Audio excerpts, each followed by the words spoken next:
Hello students, welcome to easy math for JEE. I am Ujjwal Kaushik, your friend. जो भी students IIT JEE की preparation कर रहे हैं उनके लिए हमारा चैनल बहुत यूजफुल है।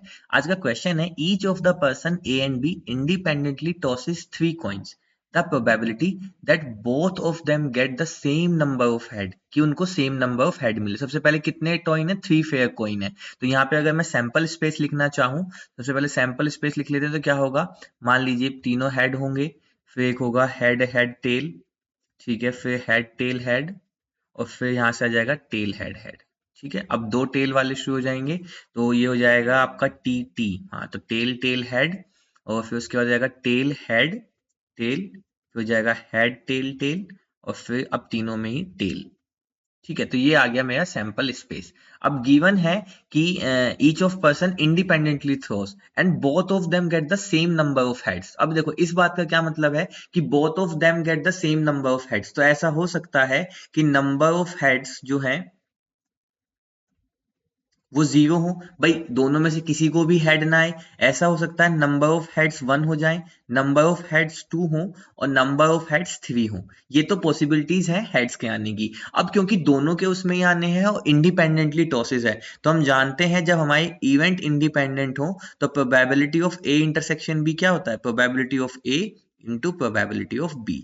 बस इसी का हम यहाँ पे यूज करेंगे। तो हम कहेंगे यहाँ पे कि रिक्वायर्ड प्रोबेबिलिटी क्या हो सकती है? रिक्वायर्ड प्रोबेबिलिटी हो सकती है, क्योंकि रिक्वायर्ड प्रोबेबिलिटी दोनों में से किसी को भी नंबर ऑफ हेड्स क्या हो? जीरो हो। तो मैं कहता हूं probability of first person, a person, कितने हेड्स ऑब्टेन करे? यहां पे लिख देते हैं जीरो हेड इनटू प्रोबेबिलिटी कि बी पर्सन भी कितना? जीरो हेड ऑब्टेन करे। तो मैं शॉर्ट में जीरो एच ही लिख देता हूं, ठीक है। प्लस अब क्या हो सकता है? अब हो सकता है कि जो इन दोनों को जो है वन वन हेड मिले, तो हो जाएगा probability of B one head. ठीक है। तीसरा केस क्या हो सकता है कि इन दोनों को दो दो हेड मिले, और चौथा केस क्या हो सकता है कि तीनों के तीनों टॉसेस पे हेड ही आ जाए।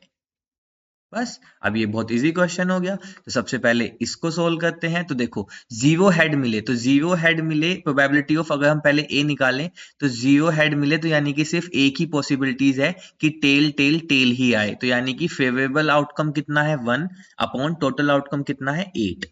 तो बी के लिए भी सेम कितना हो जाएगा? 1/8। चलिए अब इसको सोल्व करते हैं। प्लस वन हेड आए, तो देखते हैं वन हेड किस किस में आ रहा है। तो यहाँ पे तो एक हेड यहाँ पे आ रहा है, एक हेड यहाँ पे आ रहा है, एक हेड यहाँ पे आ रहा है। तो फेवरेबल आउटकम कितने हुए? 3 अपॉन टोटल आउटकम 8। ये हुआ ए के लिए, और बी के लिए भी फिर 3/8। ठीक है। चलिए प्लस अब देखते हैं, इसको सोल्व करते हैं। ठीक है, तो दो दो हेड आए, तो देखो दो हेड, ये पॉसिबिलिटी है, ये पॉसिबिलिटी है, ये पॉसिबिलिटी है। तो अगेन 3/8, और बी के लिए भी सेम 3/8। ठीक है, चलिए प्लस अब इसको सोल्व करते हैं कि तीनों हेड आ जाएं। तीनों हेड आ जाएं तो सिर्फ एक यही केस है। तो अगेन 1/8 इंटू 1/8। देखो कितना सिंपल हो गया क्वेश्चन।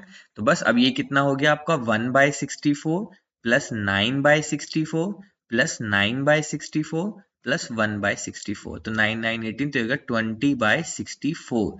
इसको सोल्व करूं अगर मैं, तो 4 पंजे 20 और 16, तो यही से कितना आ गया? 5/16। तो option 4, 5/16 is our right answer. I hope you are able to understand the video. If you have still doubt, you can ask to me into the comment box. Thank you very much. Please subscribe the channel. Be happy.